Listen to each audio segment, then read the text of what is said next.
cero. Oh, Vale. buenas tardes a todos los asistentes, a Nieves Castro, es un honor que colabore con nosotros una vez más, con la agrupación astronómica palmense. Ya nos dio una charla presencial en nuestras primeras actividades y hoy nos va a hablar de la astronomía infrarroja. Nieves Castro es astrónoma senior del el telescopio Gran Tecán y soporte y coordinadora de divulgación. También controla la calidad científica y el correcto funcionamiento de los instrumentos más avanzados. Y su campo de investigación es la evolución de la galaxia y el estudio del cielo profundo. También participó en el descubrimiento de desvanecimiento del motor central de un agujero negro supermasivo y es una de las principales valedoras del proyecto del TMT, que a ver si algún día lo tenemos en La Palma. Es también coordinadora de eventos de comunicación y colabora con las plataformas culturales.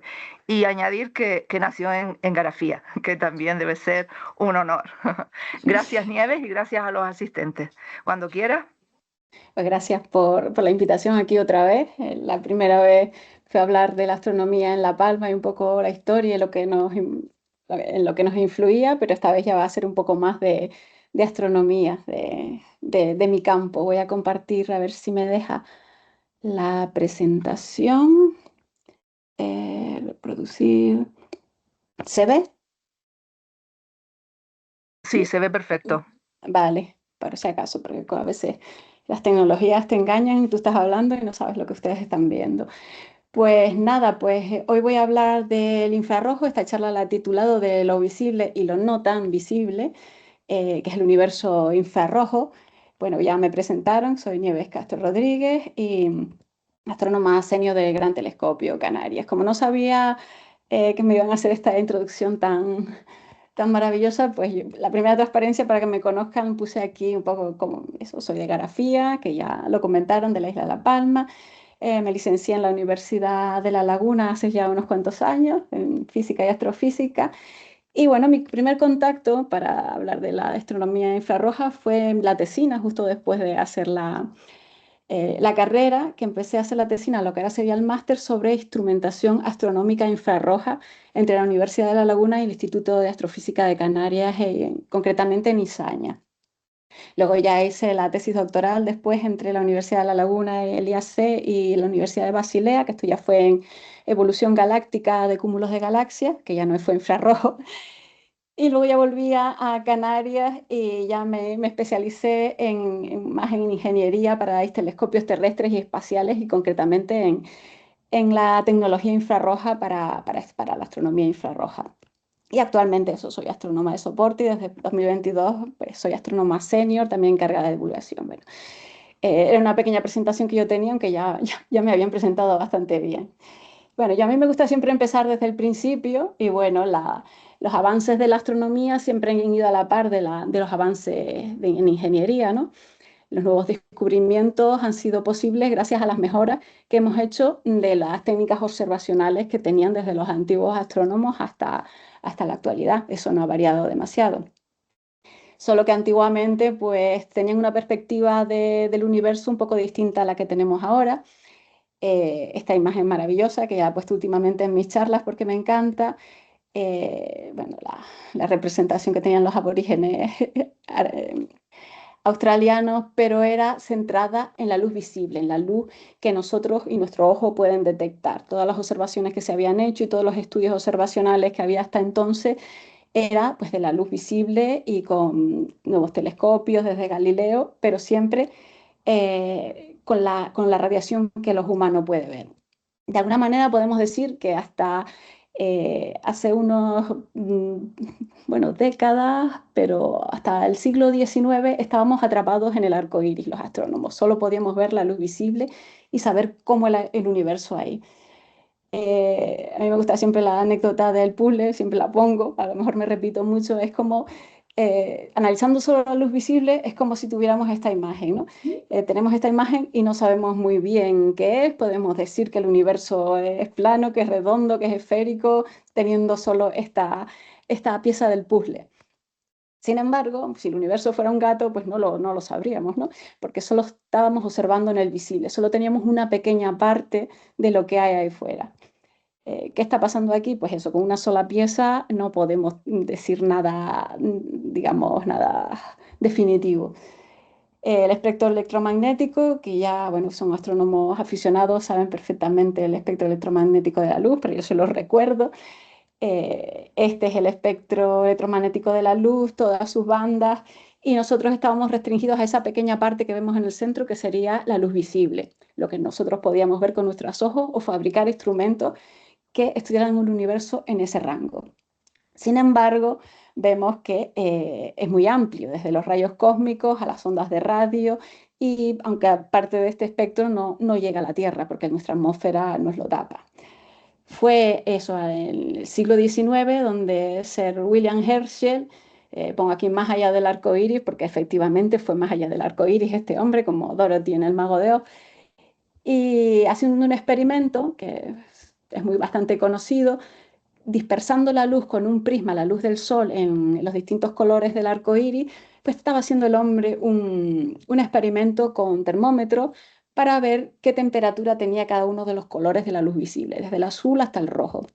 Y como siempre tienes que tener una partícula a prueba, tenía un termómetro un poco más allá del rojo, fuera de este haz de luz, para tener, digamos, una temperatura de control. Sin embargo, se dio cuenta que, bueno, que la temperatura iba aumentando uy, mi gato, desde el visible hasta, desde el azul hasta el rojo. Sin embargo, el termómetro que tenía fuera se calentó mucho más que en el rojo, como si ahí le estuviera llegando una radiación que nosotros no podíamos ver, pero el termómetro podía detectar.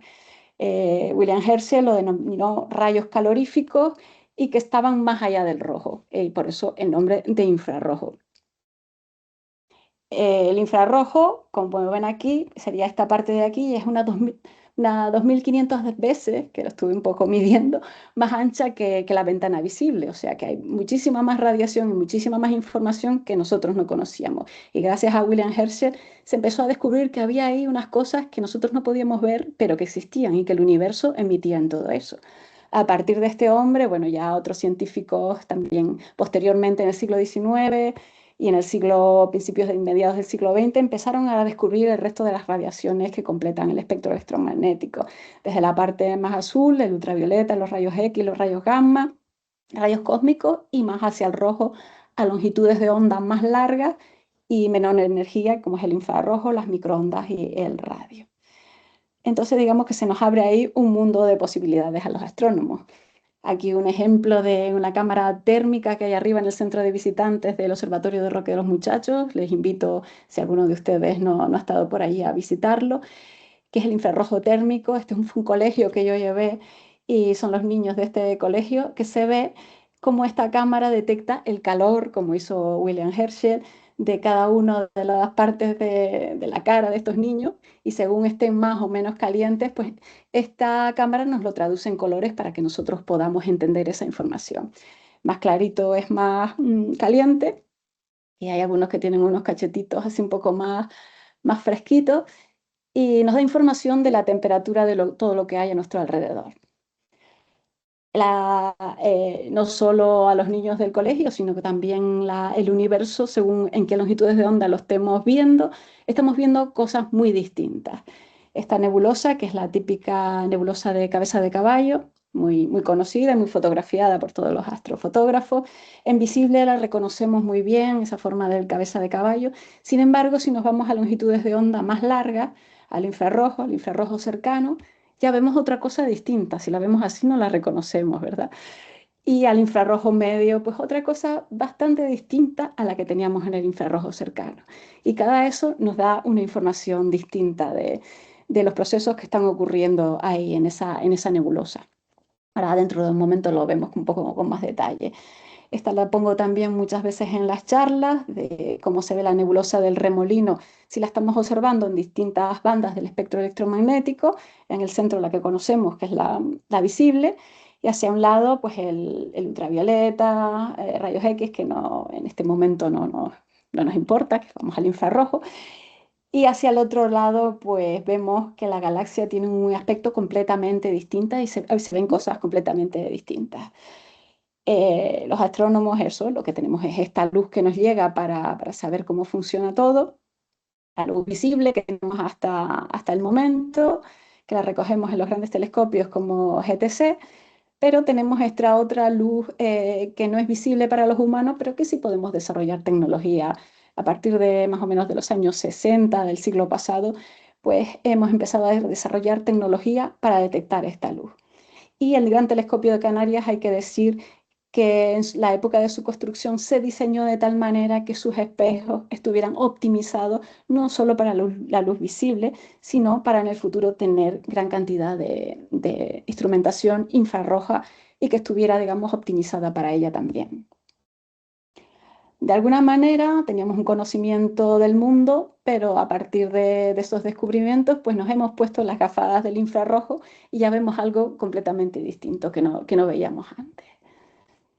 Bueno, el rango infrarrojo, nos vamos ahora a ceñir, vamos a olvidarnos de los rayos X, los rayos gamma, los rayos cósmicos, y nos vamos a centrar en la parte roja del espectro electromagnético. Tenemos el rango infrarrojo, que los astrónomos lo dividimos en tres grandes grupos. El infrarrojo cercano, que abarca entre 0,8 y 2,5 micras del espectro electromagnético, el infrarrojo medio, que es alrededor de 2,5 a 50 micras del espectro electromagnético, una banda un poquito más ancha que la anterior, y también denominado infrarrojo térmico, y luego tenemos el infrarrojo lejano o far infrared, porque a veces lo denominamos con las siglas en inglés, que abarca entre unas 50 y unas 500 micras, micra arriba, micra abajo. Ahí el límite superior a veces los astrónomos no lo... Depende del campo en que estés hablando, pues lo podemos mover un poquito arriba, un poquito abajo, pero lo podemos poner alrededor de 500 micras, que es una banda bastante más ancha que las dos anteriores en anchura. ¿Y esto qué nos muestra? Pues otras caras del universo que no conocíamos hasta ahora. ¿Y qué caras del universo son estas? Pues, por ejemplo, nos muestra un universo que hasta ahora estaba oculto para nosotros. Bueno, esta es una imagen del centro de nuestra galaxia, de la Vía Láctea. La primera es con EMIR, un instrumento infrarrojo que hay en el Gran Telescopio de Canarias, que bueno, yo soy el responsable de su funcionamiento, y otra del James Webb Telescope, también del centro de la Vía Láctea. Se ve que hay multitud de estrellas, está plagadísimo de estrellas el centro galáctico, pero porque lo vemos en infrarrojo. Esta es una imagen también que se suele usar mucho en las charlas donde vemos el centro galáctico, por ejemplo, en visible, la banda de abajo. Bueno, los que hacen astrofotografía sabrán que el centro galáctico está lleno de nubes y gas y polvo, nubes de donde se están formando estrellas, donde hay una gran actividad dentro de esas nubes, pero nosotros no lo podemos ver. Tapan toda esa luz que hay dentro o que hay detrás y no podemos ver lo que hay detrás. Sin embargo, en el infrarrojo tenemos otro panorama distinto, digamos. En el infrarrojo cercano, que es la siguiente, el NIR, vemos que tenemos una imagen del centro de la galaxia bastante más brillante. Vemos ya el centro de la galaxia, alguna nube todavía nos queda por ahí, pero bastante más nítido, y un montón de estrellas que estaban ocultas tras esas cantidades de gas y polvo que nos impedían ver detrás. Pues con el infrarrojo cercano podemos atravesar estas nubes y nos muestra lo que hay detrás. Por eso la idea del universo oculto. Y ya en infrarrojo cercano, en infrarrojo medio, infrarrojo lejano, ya tenemos otros panoramas distintos que más adelante los vamos a comentar con más detalle. Pero que también se ve que hay muchísimas más cosas que antes no veíamos. A ver si esto me deja pasar. Sí. ¿Será? Sí. Bueno, ¿y por qué esto? Bueno, todos estos, para dar un poquito más de datos, el polvo y gas interestelar está formado por granos de alrededor de 0,1 y 1 micras de tamaño.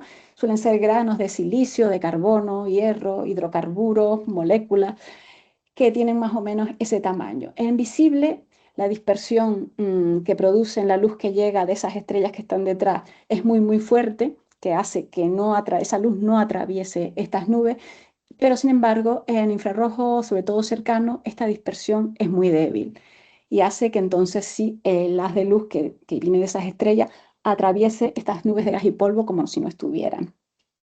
Con el infrarrojo cercano, que nos descubre este universo oculto, pues podemos estudiar bastante bien el centro de la Vía Láctea, nacimientos de estrellas que están en estas nubes primigenias de formación de estrellas, estrellas de tipo Tauri con discos de acreción alrededor, sistemas planetarios que se están formando y que está toda esa materia girando alrededor de la estrella que va a estar en su centro y que, bueno, que tiene este material que les comentaba anteriormente. Aquí una gráfica donde se ve que la extinción en visible es bastante mayor que en el infrarrojo cercano, por ejemplo. Y otro ejemplo de que tenemos unas estrellas ahí recién nacidas metidas en un cúmulo de estrellas en una zona de gas y polvo. Y tenemos a nuestro telescopio, el Gran Telescopio Canarias, este que tenemos aquí, y la luz visible, pues bueno, al llegar a estos polvos, a estas partículas de polvo, por el tamaño que tienen y la longitud de onda del visible, pues son, digamos, dispersadas, cambian de dirección y rebotan con las partículas de polvo que tenemos dentro y no son capaces de salir por el otro lado. Sin embargo, en el infrarrojo, sobre todo el cercano, pues alguna se dispersará poco, pero la luz atravesará casi, digamos, directamente hasta nosotros y nos da esa información que necesitamos. Bueno, otro ejemplo aquí de una imagen de la NASA que también es muy conocida, del infrarrojo en plan térmico, del calor que detecta el calor de los cuerpos, este señor con la bolsa de basura y la mano dentro, pero sin embargo en el infrarrojo térmico, perdón, lo vemos perfectamente. Es una prueba que a veces le hacemos a los niños cuando suben arriba al centro de visitantes para que comprendan un poco cómo funciona la detección del infrarrojo térmico. Bueno, hablando de los universos que nos descubre el infrarrojo, nos descubre también el universo polvoriento. Suena así un poco raro, pero bueno, en el infrarrojo térmico ya estas nubes de gas y polvo que el infrarrojo cercano, si lo dejaban pasar directos hasta nosotros, pues tienen otras propiedades distintas. En la emisión térmica, la radiación que impacta de las estrellas que están detrás con este polvo hace que el polvo brille, que el polvo que es oscuro en el visible, aquí hace que este polvo, esta radiación, ionice el material que tiene, porque llega la radiación de la estrella, rompe los átomos y produce este calentamiento y esta radiación. Podemos estudiar la emisión del gas y del polvo, de qué está constituido, estudiar los nidos de estrellas, también como el caso anterior, burbujas de supernovas. Podemos ver aquí, se ve en la imagen, esta es una imagen del telescopio espacial Herschel que se lanzó en el 2009 para el infrarrojo medio y lejano. Y ven, creo que esto es la nebulosa de Orión. Y aquí están tan, bueno, y la de la derecha, pueden ver abajo los pilares de la creación en pequeñito, que tienen otro aspecto distinto al que solemos verla en el óptico, porque ahí el polvo está brillando constantemente y nos da información no de lo que hay detrás, sino de este polvo. Bueno, los cuerpos, todos los cuerpos tienen la particularidad que según la temperatura van a emitir su pico de emisión, lo más que van a emitir, digamos, va a estar a una longitud de onda distinta. Con los cuerpos que están muy, muy calientes, como estrellas muy, muy calientes, esta que ponemos aquí, ese ejemplo de, por ejemplo, a unos 10.000 Kelvin, que sería unos 9.000 y pico grados centígrados, pues tendría su pico de emisión, su máxima emisión hacia el ultravioleta. Una estrella, por decir algo, que tenga 3.000 Kelvin, pues su pico de emisión está en el visible. Sin embargo, cuerpos más fríos no los podemos detectar en el visible. Su pico de emisión está desplazado hacia el infrarrojo.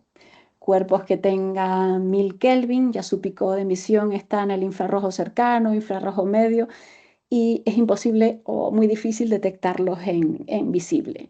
En visible podemos estar observando y no saber que existen, pero en infrarrojo sí que lo podemos detectar. bueno, un resumen, el infrarrojo vemos a través del polvo y en el infrarrojo medio vemos el polvo mismo. Este polvo que está a unos 50, de 50 a 300 Kelvin, que es un polvo frío, pero que emite. Y si podemos ver aquí, si de alrededor, espera, le voy a dar aquí, de 50 a 300 Kelvin, estaríamos alrededor del infrarrojo medio y hacia el infrarrojo lejano para poder estudiar este tipo de material. Un pequeño resumen del visible, el infrarrojo medio y el infrarrojo cercano, según el tamaño de la longitud de onda, con el tamaño del polvo que se encuentra por el camino, pues o produce mucha absorción y se dispersa, poca interacción y nos llega directamente, o vemos la emisión térmica del polvo, para que vean un poco los distintos escenarios que nos plantea según lo que estemos, en qué longitud de onda estemos observando. También nos descubre el universo molecular, es otro universo que nos descubre el infrarrojo, sobre todo medio y lejano. Un ejemplo de una misión de la nebulosa de Orión con el telescopio espacial Herschel, de moléculas de O2, que son estos piquitos que vemos aquí en las gráficas, y estos piquitos están a estas micras, a unas 270, 600 micras, que ya serían el infrarrojo muy lejano, bastante lejano, que de la Tierra es imposible, ahora lo veremos, es imposible observarlo, por eso el telescopio espacial.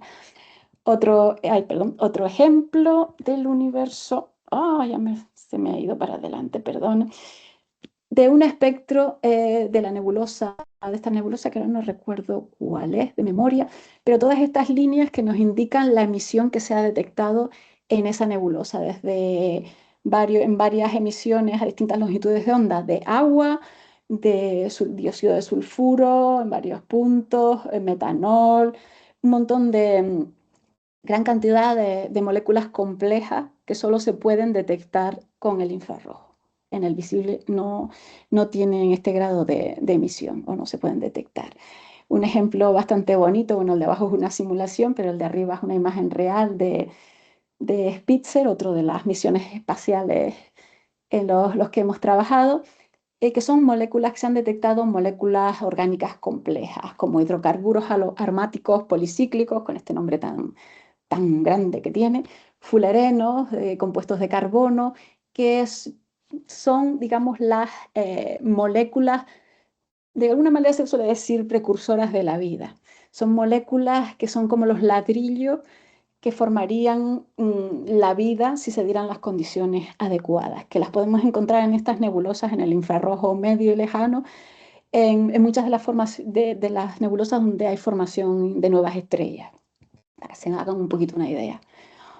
El infrarrojo lejano también nos sirve para algo muy curioso, que es, bueno, la detección de exoplanetas la solemos hacer en visible, con estas curvas de luz cuando el planeta pasa por delante de la estrella que queremos observar, pero con el infrarrojo, sobre todo cercano y medio, sí, suele ser cercano y medio, pues podemos intentar detectar las atmósferas de esos planetas que hemos detectado anteriormente.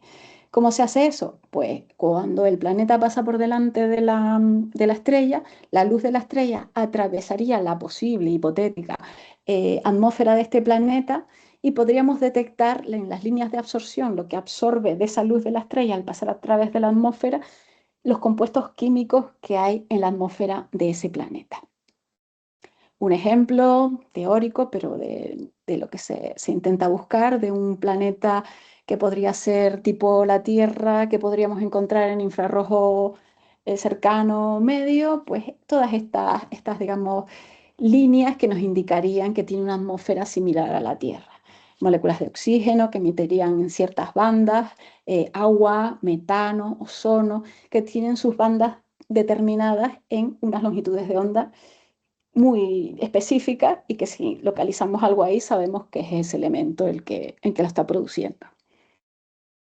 Bueno, y el universo frío, que también antes creo que se lo dejé caer con la gráfica aquella de la misión, que cuanto más, lo puse aquí también, que cuanto más frío sea el objeto que está emitiendo, pues su emisión, su máximo de emisión, se va hacia el rojo. En ese caso sería imposible detectarlos en el visible. Esto es un ejemplo, esta de aquí es como se ve la galaxia de Andrómeda en infrarrojo medio, me parece, sí, medio con el telescopio espacial Herschel. Y bueno, que generalmente detecta eso, el polvo galáctico, que está generalmente más frío y que es imposible detectar a altas energías. Vale, a ver si me olvidaba algo de lo que había puesto aquí. Y otra parte del universo que nos descubre el infrarrojo es el universo recién nacido. Las galaxias, de las primeras galaxias que se formaron en el universo.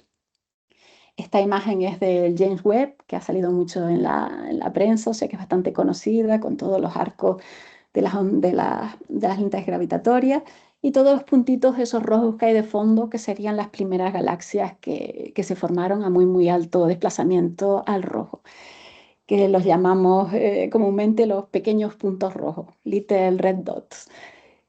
Como estos que tenemos aquí, de un artículo del 2026, cogí alguno que fuera así un poquito más actual para enseñarles algunas imágenes de estos puntos rojos.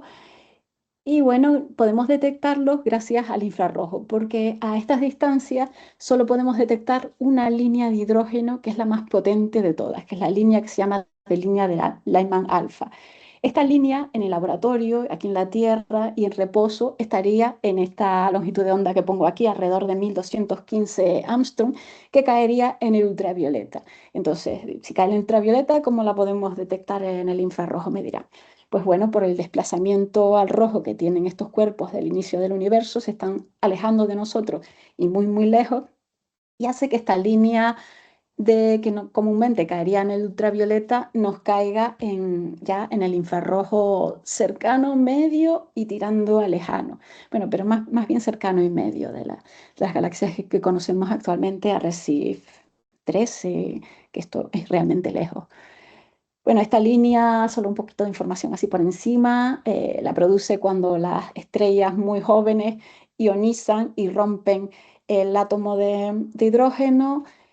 Como vemos aquí en la figurita, llega la radiación esa violeta, le da un empujón a uno de estos electrones que tiene el átomo de hidrógeno y ya produce una serie de procesos de decaimiento que hacen que produzca esta radiación que nosotros podemos detectar. Son cosas un poquito más químicas y de mecánica cuántica. Y un ejemplo aquí de una galaxia extremadamente lejana, a desplazamiento del rojo de 13.05, de las primeras que a lo mejor se formaron en el universo, y ven un espectro súper ruidoso y con esa única línea que vemos ahí, que es lo único que podemos detectar porque está realmente, realmente lejos. Y en este caso estaría en el infrarrojo cercano. Este es un ejemplo de todas las cosas que hay en una galaxia que pueden emitir los modelos que hacemos los astrónomos, que no solo tenemos la parte observacional, sino intentamos aplicar los modelos físicos y matemáticos para una galaxia ideal y luego eso, pues tenemos que casarlo con lo que nos dicen las observaciones reales, a ver si esto concuerda o tenemos que cambiar algo. De todo lo que puede emitir, y esto sería en una galaxia cercana, todo esto en una galaxia lejana estaría todo desplazado hacia longitudes de onda muy, muy rojas y necesitamos el infrarrojo. Nos vamos para allá, para el infrarrojo. Y bueno, este sería un poco la ciencia que los astrónomos estamos empeñados en hacer con el infrarrojo, todos estos universos que hasta que se conoció esta radiación no sabíamos que existíamos, estábamos, como decía al principio, atrapados en el arco iris. Y bueno, los problemas que tiene el infrarrojo a la hora de estudiarlo serían ya problemas más técnicos y que lo he llamado aquí la cámara de los horrores del infrarrojo, ¿no? Los detectores son bastante más pequeños que en el visible. A la atmósfera lo puse aquí que es intratable. Bueno, se puede tratar, pero es bastante complicada cuando sirve para intentar descontaminar de nuestra propia atmósfera. Tiene que estar en cumbres muy altas con poco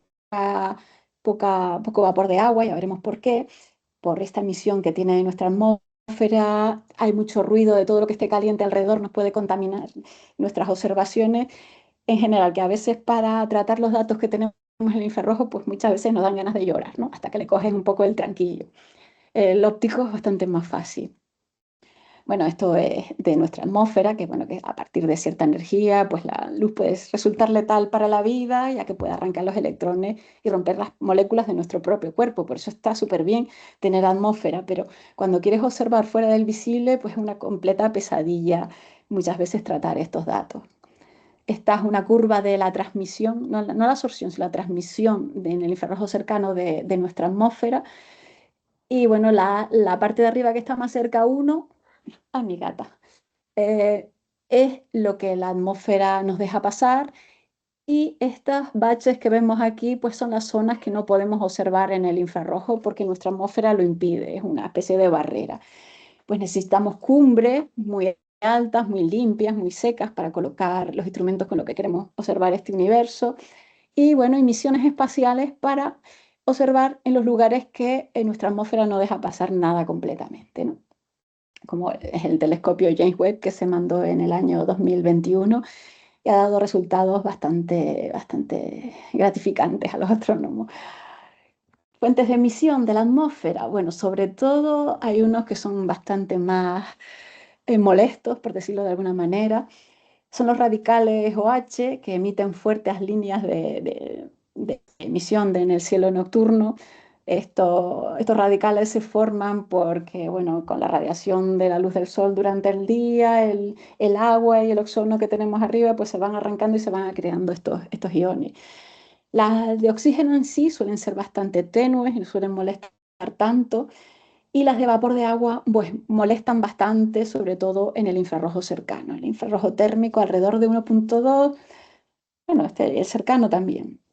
Y el dióxido de carbono, que también absorbe bastante en ciertas bandas del espectro electromagnético. En total tenemos alrededor de, bueno, esto lo leí hace poco, alrededor de 42 gases distintos, más o menos, gas arriba, gas abajo, en nuestra atmósfera. Y todos, bueno, pueden molestar un poquito, pero sobre todo los radicales OH y el vapor de agua los que hacen que observar el infrarrojo sea un poco una pesadilla.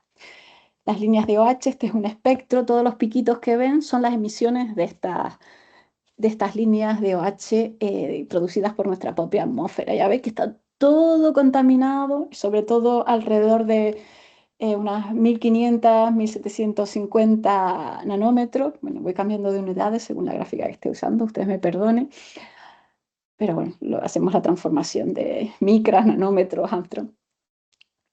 Pero ese sería el infrarrojo, este es el infrarrojo cercano, y vemos la cantidad de contaminación que tenemos por nuestra querida atmósfera. Otro punto son los detectores. Los detectores en infrarrojo, ya vimos que está todo muy relacionado con la temperatura, pues detectan cambios de temperatura en los receptores. Necesitan entornos muy fríos para evitar esta contaminación. Y bueno, aquí puse una foto de una de las primeras observaciones que se hicieron en Tenerife, que todo el mundo conoce, yo creo que ya, Piazzi Smith, el pionero de la astronomía en Canarias, en la montaña de Guajara, pues fue el primero que detectó la emisión infrarroja que provenía de la Luna, que ahí demostró que cuanto más alto subía, pues menos contaminación tenía del entorno en las altas cumbres, y detectó por primera vez la radiación que provenía infrarroja cercana, que provenía de la Luna, con unos detectores muy básicos que tenía en el momento, que eran prácticamente termómetros. Y los avances tecnológicos en este campo, bueno, empezaron alrededor de los años 60 del siglo XX, con los avances tecnológicos un poco después de la Segunda Guerra Mundial, con toda la ingeniería que se invirtió en ingeniería, y también se desarrolló estos detectores infrarrojos. O sea que la ingeniería siempre ha estado un poco al servicio de la astronomía y van a la par, como decía al principio en la primera diapositiva de Galileo, pero aquí, digamos, en otro paso más allá. Un ejemplo del resumen de cómo evolucionaron estos detectores. Como yo ya trabajo un poco más en la parte más ingenieril, pues se los pongo aquí también. Las primeras generaciones, a partir de los años 60 hasta los años 80, eran básicamente esos termómetros, bolómetros, termopilas, que medían el calentamiento que producía la radiación infrarroja que venía. Y bueno, y los bolómetros incluso todavía se están usando en el infrarrojo lejano y submilimétrico, que es más complicado detectar esa radiación. y los detectores fotoconductores que estaban hechos de sulfuro de plomo, galio y de varios elementos químicos que eran muy sensibles a la radiación infrarroja. La revolución pues vino en los años 80 hasta el presente con la nueva tecnología, los nuevos arrays o matrices bidimensionales, que ya no eran un píxel, varios píxeles gordos, sino ya se parecía algo más a los CCDs que tenemos en las cámaras de fotos o en los detectores de óptico. Ya eran matrices de píxeles, eh, no sé, 1024 por 1024 y fueron creciendo cada vez más para dar mejor resolución. Esta es la tecnología dominante en los detectores, sobre todo del infrarrojo cercano moderno, los detectores de mercurio, cadmio, teluro que vemos aquí. Y son los que se usan en el James Webb, en los telescopios terrestres, incluido en la instrumentación infrarroja, perdón, que tenemos en el Gran Telescopio Canarias.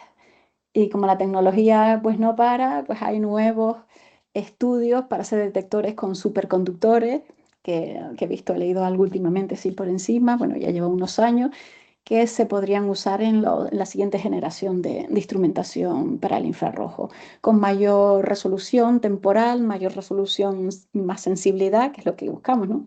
Mejorar un poquito cada día más y detectar más cosas.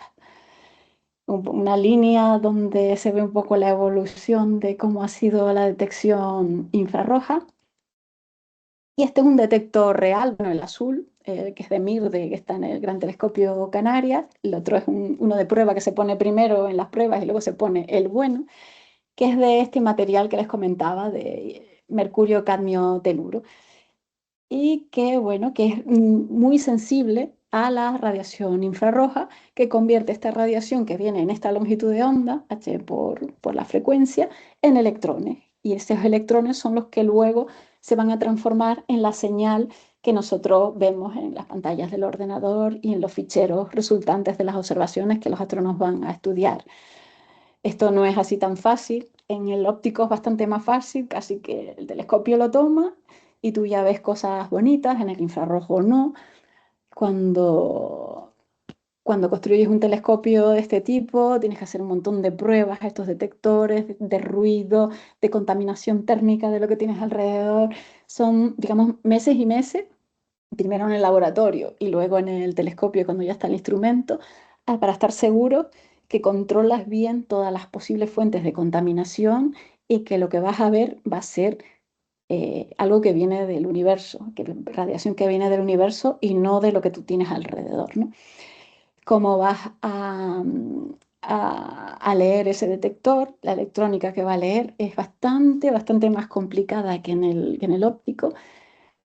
Y bueno, pues un poquito después de esta, aquí quejándome de cómo se trata el infrarrojo, bueno, hablar de los telescopios infrarrojos que tenemos por aquí. Este es el telescopio Carlos Sánchez, que está en Izaña, que seguro que ya lo conocen y si no los invito a visitar Izaña, que también es un observatorio interesante y es uno de los primeros observatorios infrarrojos que se pusieron en Canarias. Primero era inglés, pero luego nos lo cedieron a los españoles.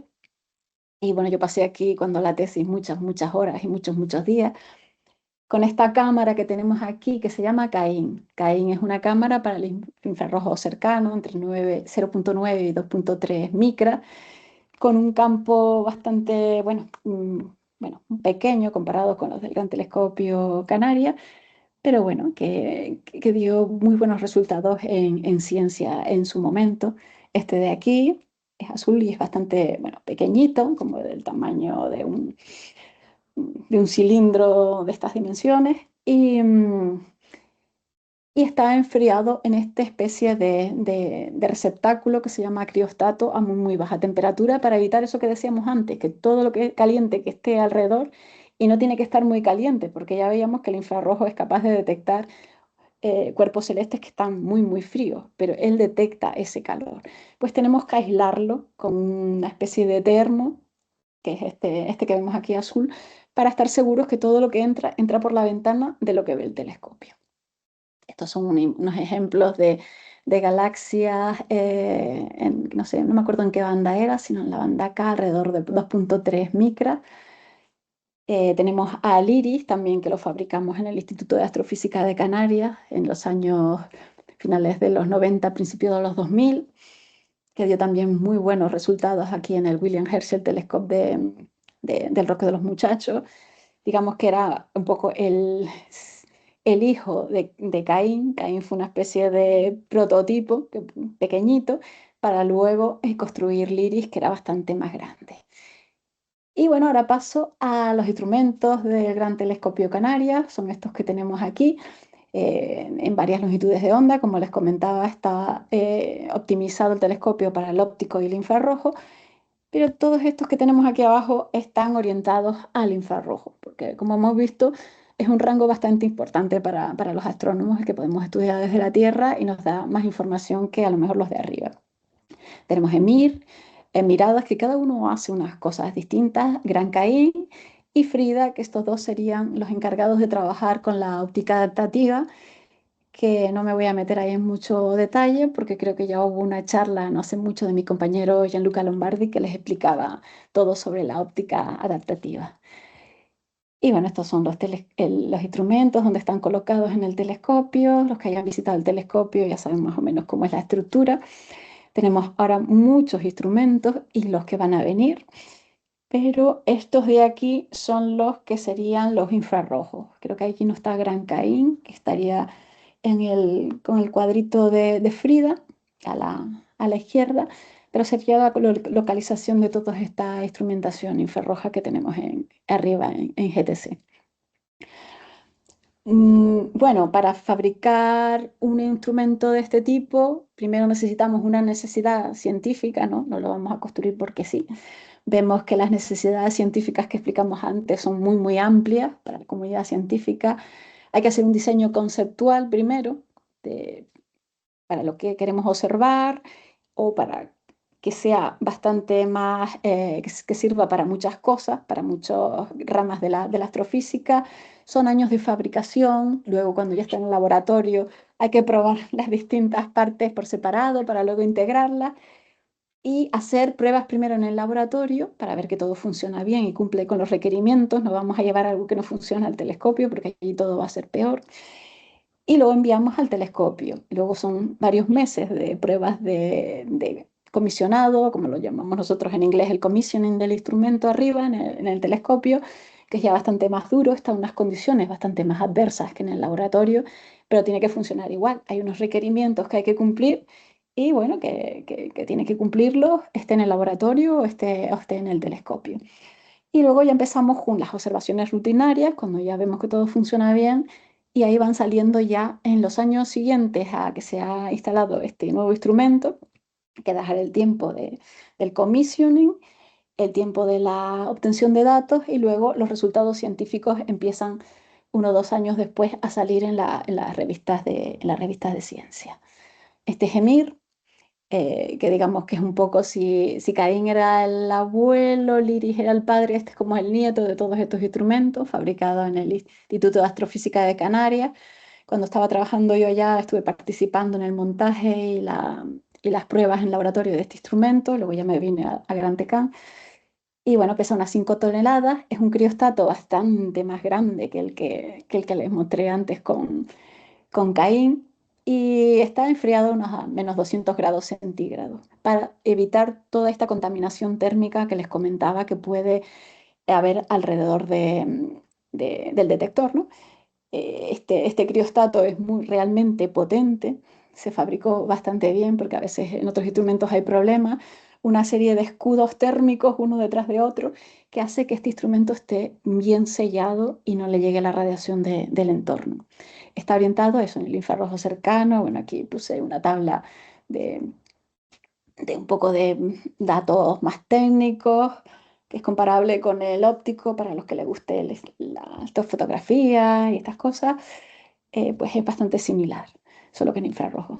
Aquí unas fotos de todo el calvario de las pruebas en el laboratorio con Emir en el IAC en Tenerife, y su traslado luego aquí al Gran Telescopio Canarias en 2016, que ahora ya está dando bastante buenos resultados de hace unos años. Y bueno, el equipo, para que vean que cada instrumento tiene detrás de sí un equipo muy amplio entre astrónomos que son los menos de los que hay aquí. Casi todos son ingenieros, mecánicos, técnicos de software que trabajan en este proyecto, en el proyecto, bueno, la camiseta que me hice para ese entonces, para que este instrumento y todos los instrumentos funcionan de forma similar, pues lleguen a buen puerto. Aquí el resumen que les comentaba de si Caín era el abuelo, el Iris era el padre y Emir era el hijo, y cada uno más grande y más complejo todavía. Se va ganando, digamos, experiencia en la fabricación de uno, y ya el siguiente es muchísimo más complejo que el anterior. Y bueno, esta es la idea de la criogenia, de esos termos gigantes donde están metidas toda la instrumentación, todos los mecanismos y el detector sobre todo, que es el importante, ahí metiditos y muy fríos para que nada de lo que hay alrededor, el calor de todos los cuerpos que hay alrededor, pueda contaminar esto, y solo entre la radiación que viene por la ventanita y que está apuntando al objeto científico que nosotros queremos estudiar.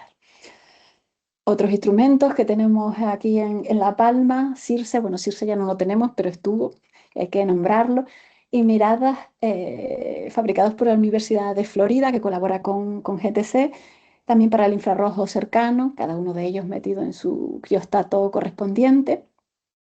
Canaricam, que estuvo hace unos años, que era un instrumento visitante de Florida, que es para el infrarrojo medio. Es un instrumento bastante más complicado, pero que dio muchísimos resultados porque tenía un módulo de polarimetría que podía mapear los campos magnéticos de los objetos celestes, que eso es bastante más complicado de estudiar con otro tipo de instrumentos. Un ejemplo aquí de algunos de los resultados con Canaricam, pero que fue visitante y bueno, solo funcionó unos años y luego ya se dejó de usar, porque era realmente complicado ese instrumento y dependía mucho del vapor de agua de la atmósfera, porque el infrarrojo térmico es bastante complicado, por decirlo de alguna manera. Gran Caín, que está de sustituto hasta que llegue Frida, que estaría adaptado a la óptica adaptativa que le explicó mi compañero en la otra charla hace unos meses, que sería esta especie de baúl color beige que tenemos ahí, y toda la instrumentación estaría dentro. Y bueno, la idea es llegar a la resolución máxima del telescopio, es evitar con la óptica adaptativa, eliminar todas las turbulencias que produce la atmósfera y llegar digamos, al límite de difracción del telescopio. A ver, el disco de Airy, que es la máxima resolución que podríamos llegar a tener con las características del telescopio, como si estuviéramos observando desde el espacio. Sería una combinación entre la óptica adaptativa y esta instrumentación infrarroja, porque en el infrarrojo siempre la calidad de imagen, también hay que decirlo, es bastante mejor ya de por sí, que en el óptico. Y bueno, Frida, que la estamos esperando, que la están fabricando en México, que también es una entidad colaboradora, la Universidad de México de Gran Telescopio Canaria, que ya está a puntito de venir. Se ha retrasado unos meses, pero antes de final de año la tendremos aquí para también la observación en infrarrojo cercano, y sustituiría a Gran Caín, porque esta tiene muchísimas más prestaciones que Gran Caín, que solo está, digamos, momentáneamente. Esta sería una imagen de cómo se vería, una especie de simulación, cómo se vería un campo sin óptica adaptativa y bueno, con óptica adaptativa para alcanzar ese límite de difracción y ver casi como si estuviéramos en el espacio. Vale, este creo que era un ejemplo de cómo funciona Frida, que va cortando la imagen en varios sectores del cielo y va haciendo espectroscopía de cada uno de esos sectores, y tenemos la información de todos los objetos, no solo de uno, de todos los objetos que hay ahí. Información espectroscópica.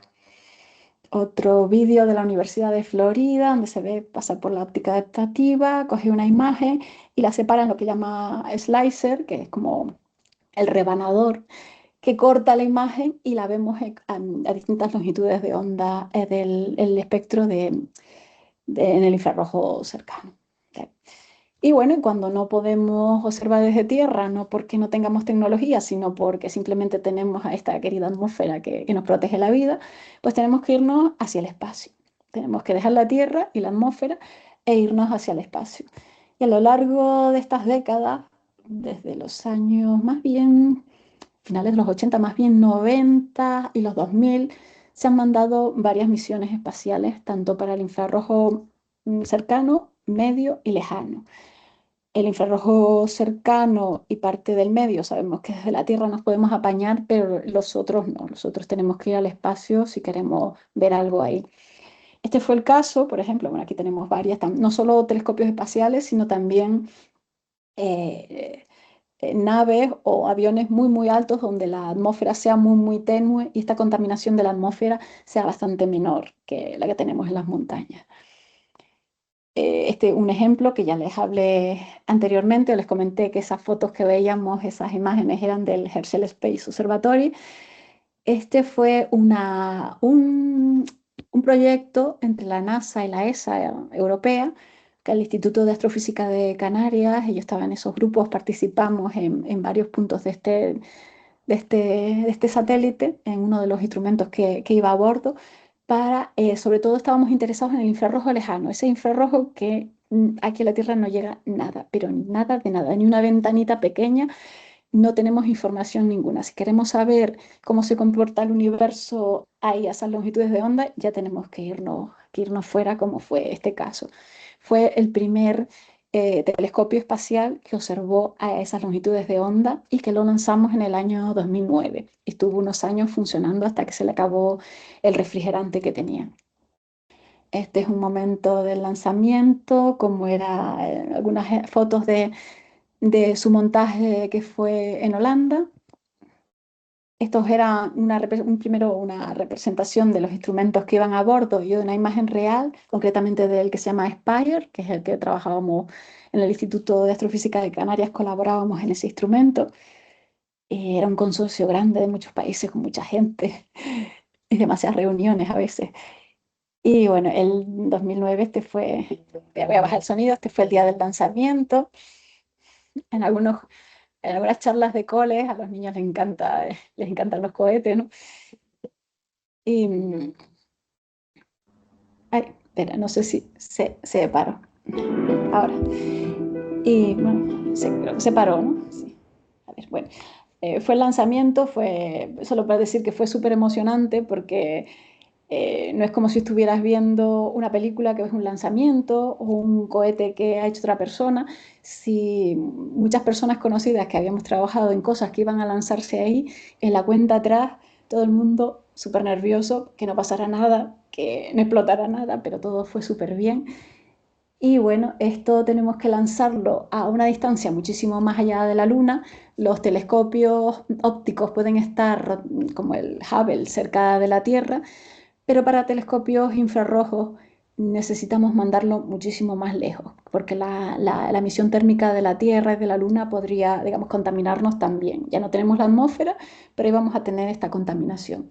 Entonces hay una serie de puntos, los que se llaman los puntos de Lagrange, que son puntos donde, digamos, que la gravedad, Sol, Tierra, pues hace que estos puntos sean estables, gravitatoriamente hablando. Entonces, los satélites que se suelen mandar para observar el Sol se suelen poner en L1, que vemos aquí, que estarían observando el Sol, pero los instrumentos para observación de lo que no es el Sol y en infrarrojo, pues lo mandamos al punto de L2, a 1,5 millones de kilómetros de distancia, que está bastante más allá de la Luna, que sería este puntito verde donde pone L2. Y ahí es donde mandamos en su momento a Herschel y donde está también el James Webb, está también orbitando en L2. Y en general, toda la instrumentación infrarroja hay que mandarlo a esa zona que estará rotando alrededor de ese punto estacionario. Y bueno, pues las características de las observaciones infrarrojos ya vimos que hay muchos pros y muchos contras. Hay muchos pros en descubrimientos científicos, contras son más bien toda esta serie de contaminación que tenemos, la ingeniería que va avanzando cada vez más, pero siempre fue un poco más atrás de la parte óptica, y bueno, la atmósfera y el tratamiento, y luego el tratamiento de los datos, ya una vez los tienes en tu ordenador, es bastante más complicado que en el visible. A veces muchos astrónomos están acostumbrados a la observación óptica visible. Y cuando se encuentran con las imágenes infrarrojas es una pesadilla de que tienen que descontaminar de muchas cosas para poder ver algo. No para tener los datos, sino para ver algo, de alguna manera. Tenemos, por ejemplo, una imagen en infrarrojo, cómo funciona esto, la imagen de la galaxia, que sería una galaxia de estas bonitas, con muchos brazos, pues inicialmente vemos como mucho lo que pone la primera simulación de ahí. Tenemos que tener digamos, otra imagen del cielo cercano para restárselo y entonces eliminar toda esa emisión de la atmósfera que nos está contaminando, para poder obtener algo como esto. Cuando ya le hemos restado toda esa contaminación producida por todo el agua, los radicales OH que tenemos en la atmósfera. Estas son las bandas donde solemos observar el infrarrojo cercano con los instrumentos que les mostré anteriormente, cuando hacemos modo imagen, los distintos filtros que usamos, como los filtros que se usan en las cámaras fotográficas, pero hacia el infrarrojo.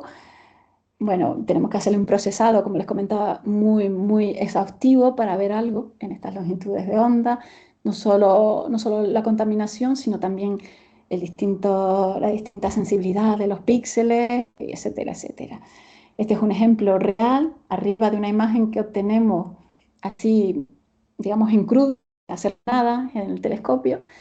La de al lado es ya restándole una contribución del cielo, de la atmósfera, y abajo ya se ve un poquito mejor, que es ya, digamos, sumando muchas imágenes, porque en infrarrojo no podemos hacer exposiciones muy, muy largas porque se nos satura.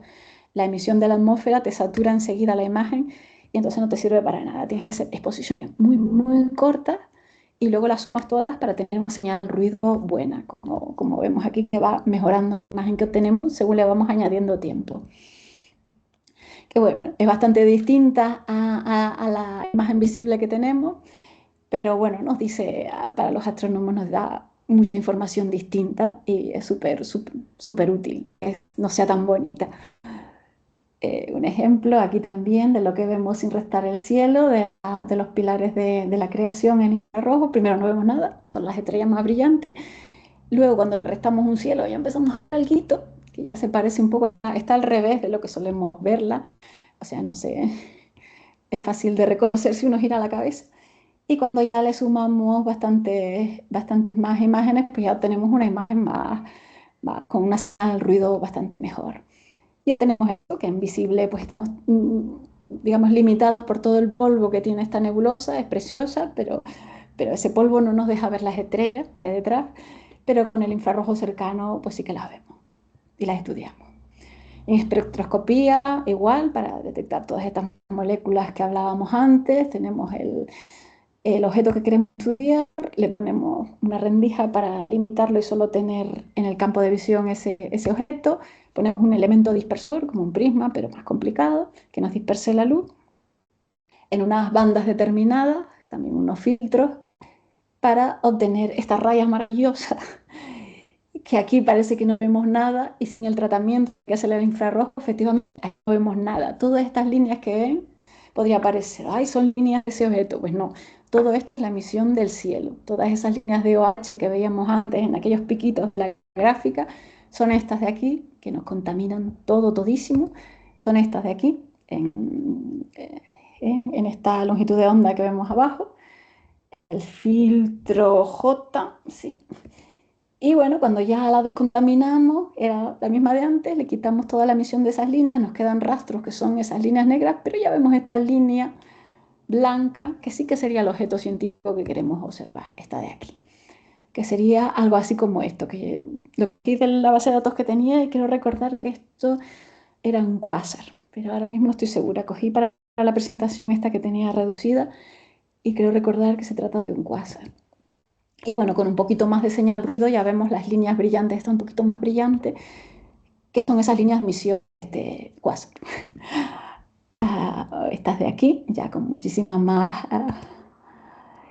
Bueno, tenemos aquí otro resultado interesante que hemos tenido con EMIR, por poner algún resultadito más. En una nebulosa que con EMIR se detectaron líneas de teluro y bromo en una nebulosa planetaria que nunca se habían detectado. Fue también, digamos, un hito histórico, que al final no parece así como una cosa muy espectacular, pero para los astrónomos y encontrar cualquier elemento químico nuevo es todo un descubrimiento maravilloso. O sea, esto es una simulación no es real, pero muchos estudios que se han hecho aquí sobre galaxias activas, agujeros negros centrales activos, con el infrarrojo que permite ver más allá de este polvo que rodea el agujero negro, el toro, que se llama, pues nos han dado resultados bastante importantes. Bueno, la astronomía infrarroja, como vimos, nos permite atravesar el polvo cósmico y observar el universo invisible, revelando cómo nacen las estrellas, planetas, galaxias. Es un poco un resumen de todo lo que hemos visto hasta ahora, y hasta los orígenes mismos del universo por esos pequeños puntos rojos que les mostré en aquella diapositiva anteriormente. Que digamos que yo creo que se demuestra que es una herramienta bastante importante, sobre todo para observar este universo primigenio que con el óptico pues no podemos observar. Y básicamente eso es lo que les quería contar. Espero que no les haya, no se hayan dormido y que tengan dudas, preguntas.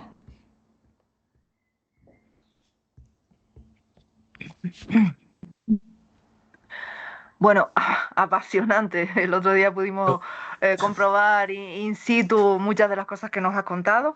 Muchísimas gracias, Nieves. Y ahora, si se quieren animar a hacer alguna preguntita, pues ya ustedes mismos pueden deshabilitar, o habilitar, perdón, su micrófono y su cámara y preguntar. Yo si Sí. no le Yo, importa, voy a aprovechar un momento. Voy a tomarle la palabra a Nieves, que sería interesante hacer una visita al Observatorio de Izaña. Para comparar y saber todo lo que tenemos aquí en las islas, ¿no? Claro, sería interesante hacer una visita. No sé con quién hay que contactar, sino con el IAC o con... Sí, con el IAC se podría organizar. Vale, pues lo tomamos y sería interesante, ahí lo dejo. Bueno, pues... qué, qué las chulo. preguntas Yo sí ahora que por aquí. quería comentar. ¿Se me oye? ¿Me Sí, oye? un poco cortado, pero sí, sí te entiendo. Sí, vale. Decía que gracias, Nieves. La verdad es que es un placer enorme escucharte. Te lo puedo asegurar. Decías si nos quedábamos dormidos. Yo estaba despierto, despierto. Se me ocurrían un par de cosas para que no se me olvidara. Fíjate que los LRD que comentabas antes y las estrellas de tipo 3, que supongo que se debe todos los descubrimientos gracias al infrarrojo, yo me estaba preguntando si los descubrimientos de esos dos, de los LRD y de las estrellas de tipo 3, están permitiendo afinar realmente la edad real del universo, porque yo creo que aún hay dudas, ¿no?, de cuál es exactamente la edad del universo, o no, o está bastante definido alrededor de 13.700, 800 millones de años. Sí, bueno, ahora con los modelos y como tú dices, estos descubrimientos está más o menos sí, centrado en esa franja de edad y está más o menos con consenso de que es esa franja de edad. Sin embargo, bueno, como ha pasado con el James Webb, que nos ha mostrado galaxias que no deberían existir más masivas de lo que son, Ajá. pues siempre queda la duda, y estos son sobre todo los cosmólogos, los que hacen los modelos teóricos, otra rama de la astrofísica, los que seguramente en el futuro afinarán un poquito mejor esto, pero que depende de lo que vayamos descubriendo en el futuro. Pero como dices, todas estas herramientas han permitido de, más o menos ponerle un límite al universo. Afinar un poquito más, ¿verdad? Vale, y mira, una cosa que me llamaba mucho la atención, que comentabas, claro, yo pensé que el James Webb estaba en el punto Lagrange porque era un punto de estabilidad muy bueno, pero no, realmente no es solo una cuestión de estabilidad, según lo que estabas contando, si no lo he entendido mal, que es para evitar cualquier distorsión térmica con la Tierra y con la Luna, ¿eso es correcto? Sí, que cuanto más lejos esté de cualquier cuerpo caliente, pues mejor, ¿no? Mejor, más opciones tenemos. Los del sol sí, que suelen ponerse en uno, porque tienen que estar allí mirando el sol, que nada los tape, pero nosotros lo que queremos es que esté lo más lejos posible de. ¿Qué cosas? Vale, vale. Voy a quitar la imagen porque como que se pierde. A ver si quitando la cámara. Nieves, hay un par de preguntas escritas en el chat. Si tú Sí. quieres, las puedes leer o te las leo yo. Bueno, Natalia ha dicho que muchas gracias, muy interesante. David Herrera pregunta las diferencias en la ingeniería de los telescopios terrestres y los espaciales y si hay posibilidad de un diseño que permita observar al mismo tiempo en infrarrojo y visible u otras bandas.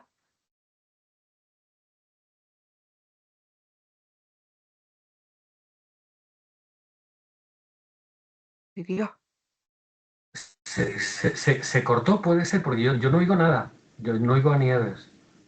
Sí, sí, yo tampoco. Ahora mismo solo nos oímos nosotros. Creo que se le cortó. A ver si recupera. No, se desconectó, puede ser. No, Vamos a no ver. creo. Se habrá sido accidental. Bueno, tal vez haya salido a propósito y está intentando volver a entrar, ¿no? Dale, vamos a ver.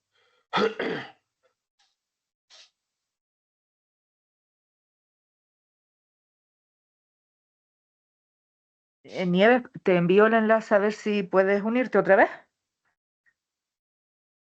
Vamos a ver. Dice que se ha caído la red.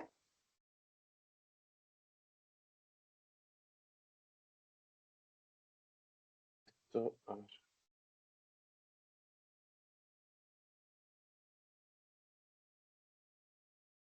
A ella ya se la estaba yendo un poquito entrecortada.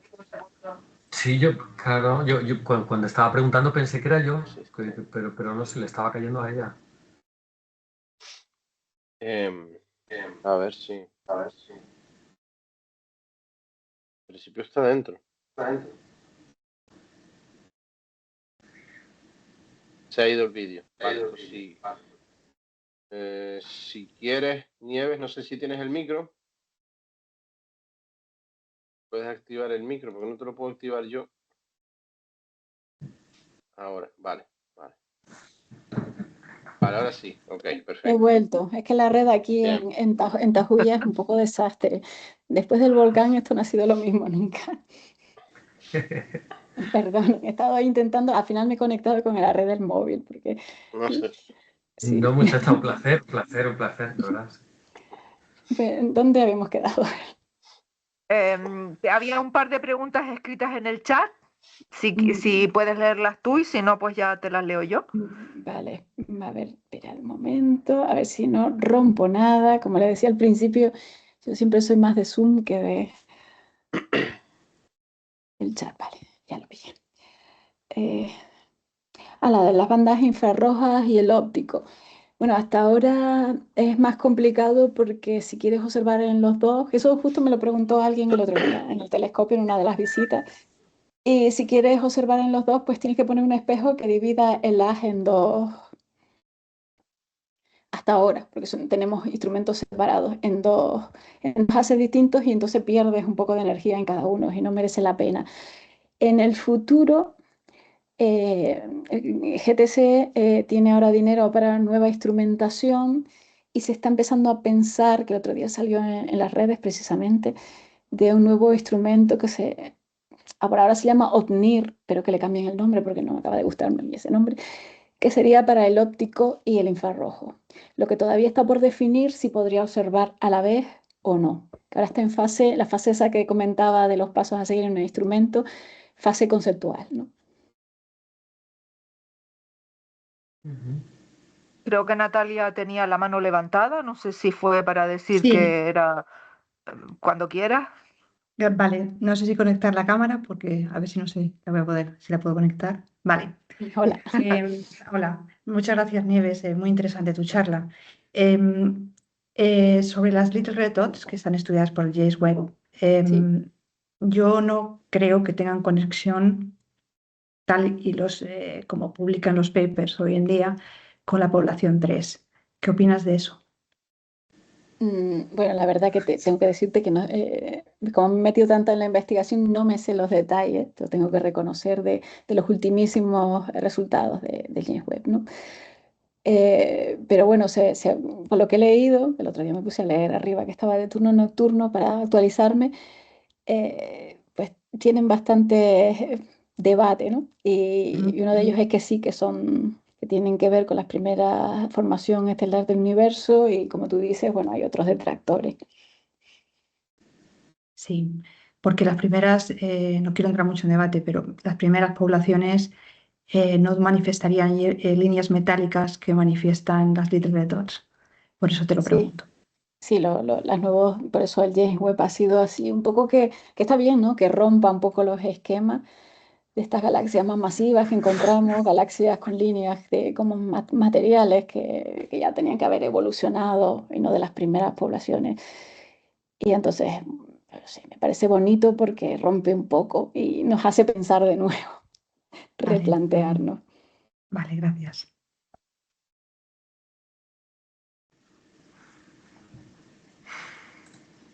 Bueno, no Nieve, sé, ¿alguna pregunta más por ahí? sí, sí, ha salido en la prensa que vienen los chinos. No, bueno, sí, la verdad que pusieron una imagen bastante espectacular ahí con un día. La verdad que no nos ha gustado porque han puesto una foto de fondo con el cielo nublado. Y es como, no, eso no. Pero sí, bueno, los chinos ya colaboran con nosotros desde hace unos años. Eh, Uno de esos instrumentos, no para el infrarrojo, sino para el visible que se ponía cuando hice el esquema del telescopio que se llama CORUS, un espectrógrafo de altísima resolución en visible, pues lo están fabricando en China, ¿no? Y digamos que es una especie de, como hace Florida y como hace México, construyen un instrumento para tener un pequeño porcentaje de tiempo y observar aquí, ¿no? Porque ellos no tienen, todavía no tienen un telescopio grande, ni las condiciones que tenemos aquí en La Palma. Sí, me sorprendió que uno de los países más mayoritarios en colaboraciones es México. Sí, sí que está fabricando ese instrumento que les comentaba, Frida, que ahora desde hace unos meses estoy como responsable y esperando a ver si llega o lo tenemos que ir a buscar. Y bueno, colabora con nosotros eso, haciendo instrumentación a cambio también de tiempo de observación como Florida. Bueno, pues, ¿alguien más quiere preguntar algo? Bueno, yo como preguntón, como soy tipo Uy, preguntón, soy un Nieves, poco corta. la IA la IA les está ayudando con el tema del filtrado de la información que reciben a través, por ejemplo, del infrarrojo, ¿no? Que contabas que era un proceso que volvía un poco loco, porque claro, obtienes toda esa información, pues tú tienes que filtrarla y no ves nada, o si ves o tal. La IA imagino que cada vez más les estará ayudando con esa información, ¿no? Para que sean procesos más sencillos. Sí, bueno, este último año se han contratado chicos y chicas nuevos expertos en IA para un poco modernizar en ese sentido que tú dices el telescopio. Ya le tocará las imágenes posteriormente, pero ahora la primera fase es, digamos, el telescopio en sí, la parte más de ingeniería. Se está optimizando con inteligencia artificial y para que un poco todo sea, todas las comprobaciones y todo sea un poco más automática. Y en el futuro sí que el grupo de astrónomos y nuestro jefe ya se ha planteado aplicarla a la reducción, como llamamos nosotros, al tratamiento de datos. Supongo que como se Eh, puede hacer a lo mejor en medicina, porque muchos astrónomos han acabado trabajando en interpretar, yo qué sé, resonancias magnéticas y cosas así, porque es bastante similar. Tiene escala de grises, cosas, y tienes ahí que descubrir qué es lo que hay. Claro, claro, claro. bueno, ya te hemos acaparado bastante. Dar las gracias efusivamente a Nieves, a los asistentes, a las personas que han colaborado económicamente con alguna aportación, porque gracias a ello podemos seguir ofreciendo estas charlas, como la que tenemos el 10 de junio sobre cómo se ve el Sol desde el espacio. A finales de junio también tendremos otra charla muy interesante sobre las estrellas de neutrones, así que ya publicaremos en los cauces correspondientes las próximas invitaciones. Y nada, gracias a todos por asistir y lo hemos pasado muy bien. Gracias, Nieves. Gracias. Buena tarde a todos y todas. Gracias, hasta luego. Chao. Gracias.